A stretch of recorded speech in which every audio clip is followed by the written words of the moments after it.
Okay, just a quick video on the 351 Cleveland thermostat bypass seat. It's actually a seat, this piece in here. People call it a restrictor. However, it's not restricting anything. If anything, it's allowing more water to circulate in the engine in the manner in which it was intended with the use of a proper thermostat, which this is not.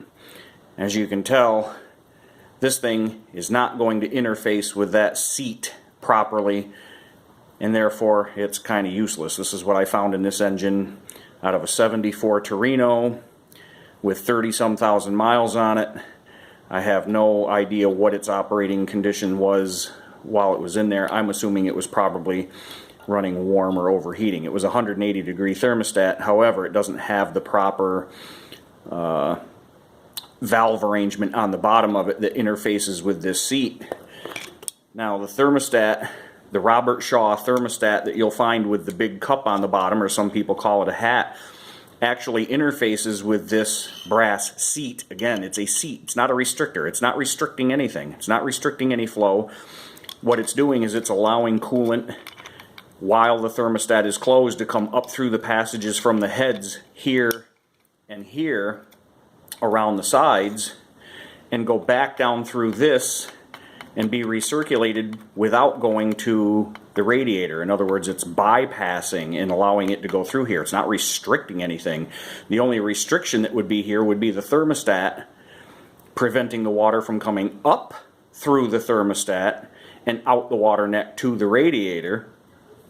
But this plate is not, it's not restricting anything, so why it got the nomenclature of restrictor. It's kind of like how shock absorbers got the name of shock absorbers. True shock absorbers, as we know them, aren't the shock absorbers, they're the rebound dampers. The shock absorber is the spring. But anyway, I digress on that. Back to the topic at hand.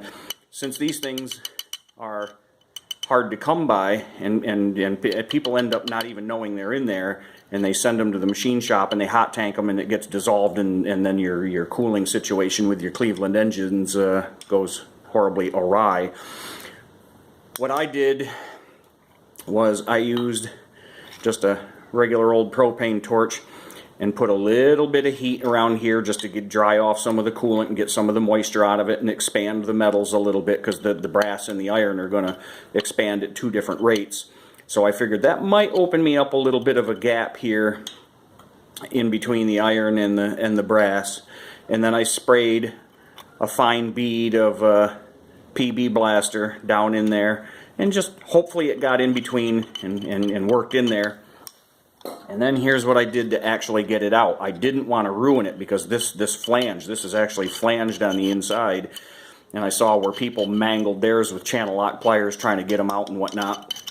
But I let it cool back off. I put the PB Blaster on there, and then I took a set of pliers. The upper jaw, as I did it, I just did it facing the front. I'm at the front of the engine looking toward the back in that direction.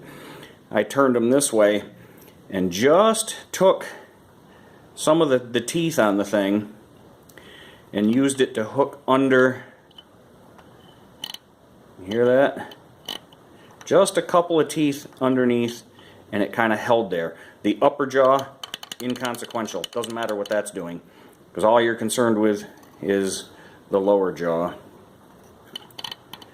And then I took a screwdriver handle, which is, you can use anything. You probably could have used your hand. Now, I've already had this out of here, but I put it back down in for demonstration purposes, because there's so little information available about these things that I figured somebody would want to know how to get them out. All I did was back here on the handle was just tapped on it gently.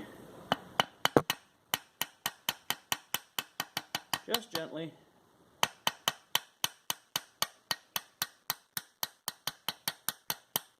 As to not chew it up, and look at that. Boop.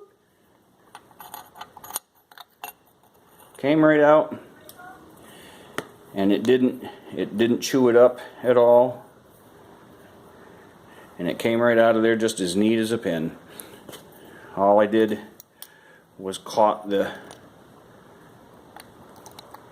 caught the jaw of the thing on there just enough to get under there and popped it right out.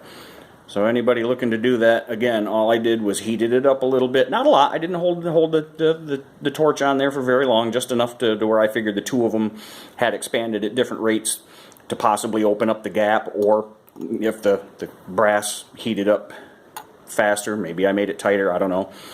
A little bit of PB Blaster, wiped it off, got under it, and it came right out. Now I've noticed after I've cleaned it up, I can put it back down in there, and it kind of, yeah, it wants to grab. It wants to go back down in there where it belongs and stay. There, it goes right back down in. But if I wanted to get it out now, I don't think I could by hand. Now, I'd have to do the same thing again. Just catch it with a couple of teeth. Just give it gentle. And boop, and come right out. That's all.